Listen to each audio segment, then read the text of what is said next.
दिन में तू ना हो वो दिन ही नहीं, जिस जीवन में तू ना वो जीवन नहीं। प्रेरितों के काम दूसरा अध्याय का 44 और 45वें वचन।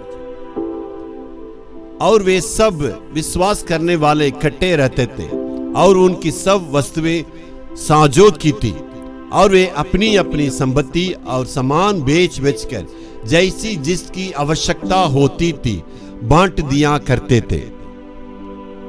और 4 अध्याय का 32 और 33 वचन भी।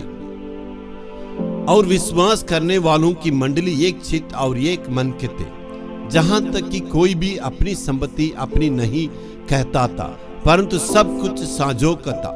और प्रेरित बड़ी सामर्थ से प्रभु यीशु के जी उठने की गवाही देते रहे, और उन सब पर बड़ा अनुग्रह था।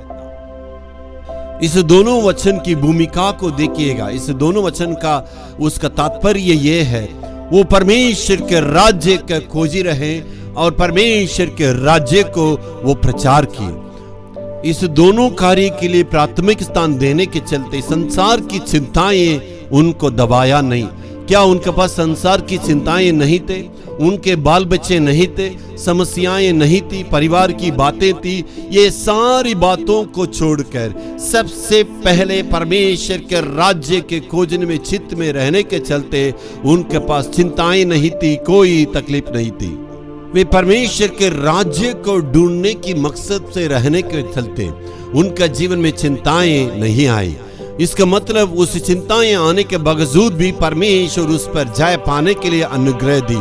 हो सकता परमेश्वर आज आपसे कहता है, इतनी चिंताएं आपको बोझ से दबा रहा होगा, परेशानियां आपको दिक्कत में आपको दबा रहा होगा, लेकिन परमेश्वर उस पर जीतने की अनुग्रह भी प्रभु आपको देने वाले हैं।